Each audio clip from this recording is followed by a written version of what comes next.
Action. All right, hello there, guys. I'm Jeremy with the P&W Off-Grid channel. Today I'm going to be talking about the footwear that I use as a avid athlete outdoorsman. So this is a lineup of the footwear that I would recommend someone have if they're going to be pursuing training that's going to be for the outdoorsman, as well as actually engaging in the activity of hunting and all that kind of good stuff. So basically, starting off here, we've got the flip-flop. I feel like driving with a comfortable shoe is really important. I do not like driving with my hiking boots or my running shoes or whatever I'm going to be wearing when I'm out on the trail, because usually those get pretty muddy, they'll get really smelly, and they're just not really comfortable to drive in. Sometimes when you're driving with muck boots, for instance, those are going to be restrictive, just because they're not made to be flexible. So I like to keep flip-flops with me.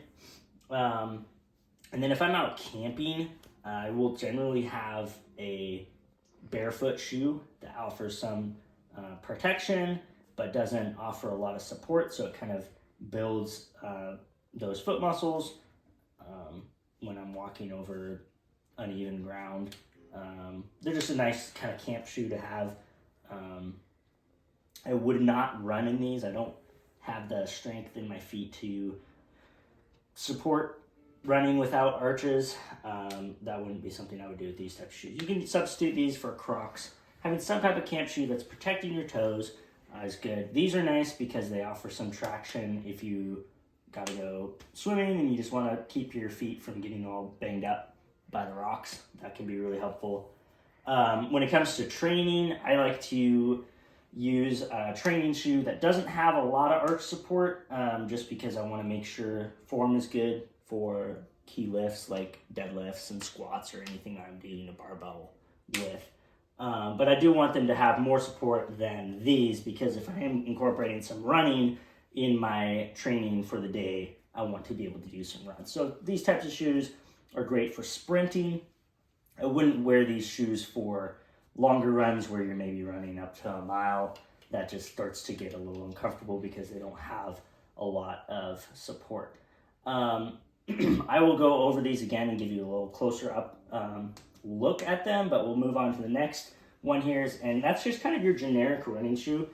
This one is a nice shoe because it lets you basically feel good running on pavement or smooth gravel. I live in a neighborhood where I've got a gravel road that I run on, and this shoe is just really durable, fits my feet really well. It's got a really wide toe box. That's something I try to keep consistent across brands, is trying to find ones that give me that comfortability in my toe section. So those are great.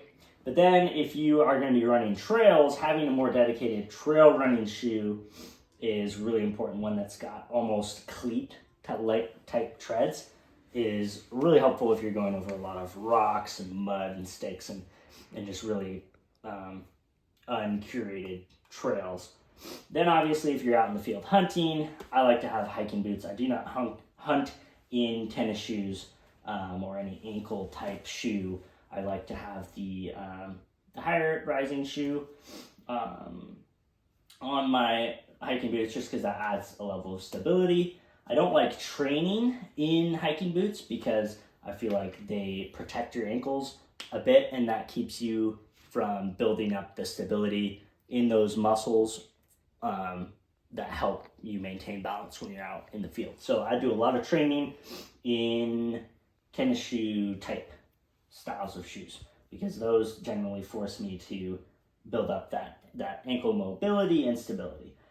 Then when it comes to anything that you're, maybe around camp or you're dealing with mud, having your normal muck boot is a just absolute must-have, because oftentimes these types of hiking boots, even if they're advertised to be a waterproof or mud-proof boot, eventually if you're wearing them day in and day out, they generally start to leak.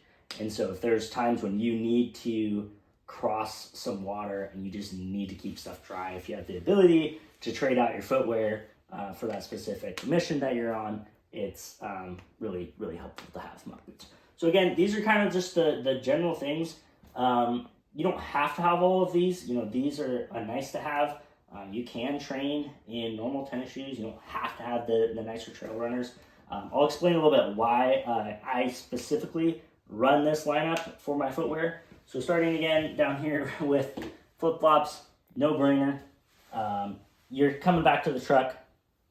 You've got blisters on your feet. I never get blisters for some reason, but I can relate to having stinky feet. That's a common thing for me. So being able to transition into flip-flops is just really nice. So get some ventilation going and let my footwear and feet dry out. Then when it comes to these barefoot shoes here, they've got a nice tread pattern to them, which you can see here.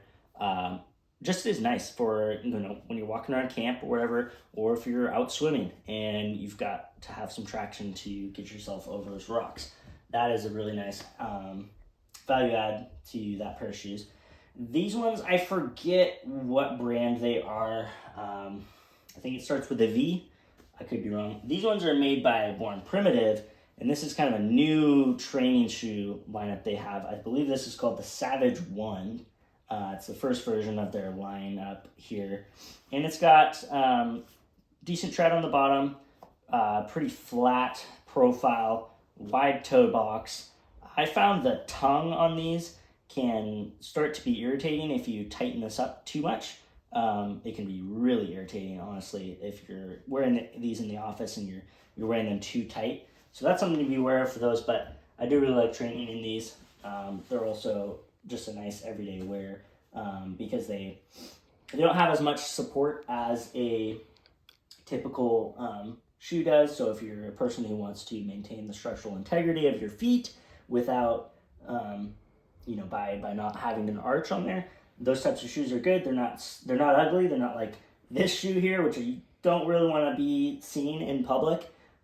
These shoes here look pretty fashionable, and you could pass those in an office setting or business casual. So these shoes here, the reason I just call these kind of a generic runner, they've got a good bit of traction on there.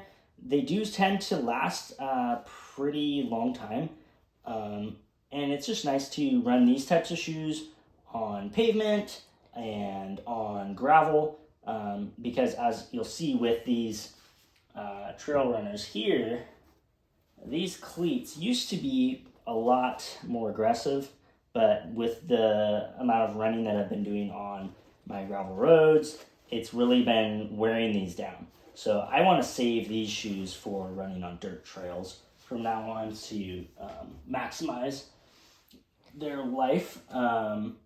They don't have as wide of a toe box, which I don't hate about them, but I don't love it. All these shoes here give me that wide toe box, which definitely is a lot more comfortable for me. Now that's something to be said, I guess. When you start wearing more barefoot type shoes, your feet tend to spread out more like they are naturally supposed to. So you may find that some of these tighter fitting shoes are going to not be as comfortable anymore because they were restricting your feet in a way that wasn't natural. So a hiking boot, like I said, it just basically needs to extend up the leg a little bit, offers a lot more stability there when you're able to tighten, cinch this down. Having good tread is super important, so always make sure it's got Vibram soles. I've just found this to be super good for maintaining traction on wet sticks, rocks, mud, all the things that you encounter out in the woods. Having something that's good, having something that's insulated, waterproof or semi-waterproof is really helpful, and breathable, something that you can still wear when it's really cold out and also when it's hot out.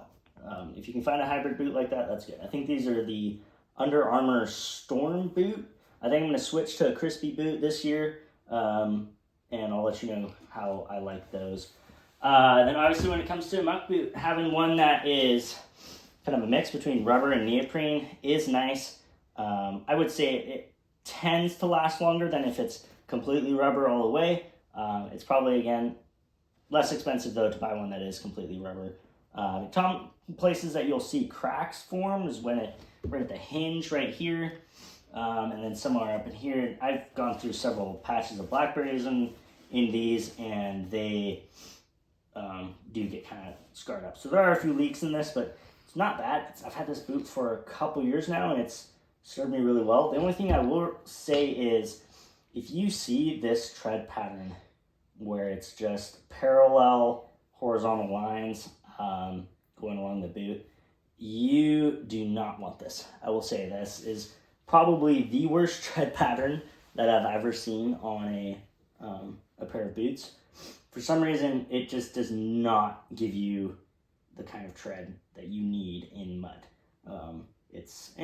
Granted, these are really worn down now, but even when they were new, like, they did not provide me the traction that I need. I always prefer a tread pattern that's got more of these V shapes in here that keep you from sliding forward, and they also kind of scoop in mud or whatever to provide some traction. So I just say, find one that kind of looks like an aggressive all-terrain tire, and that's going to be a better boot than something like this that looks like it was, I don't know, just terrible. So that said, that's kind of my lineup. If you guys have any questions, drop them in the comments below.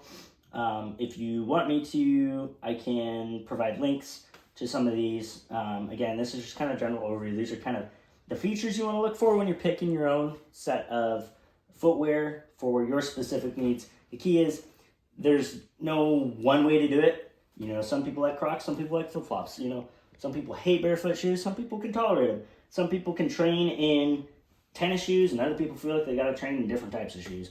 I'd say out of this, the essentials are hiking boots, some form of training shoe, and then some form of driving shoe.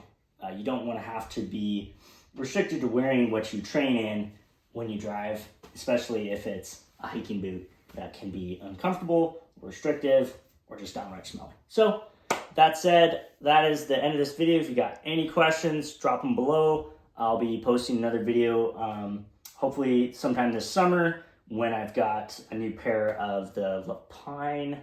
I think it's called the Lapines. Anyway, the new crispy hunting boot. So stay tuned for that.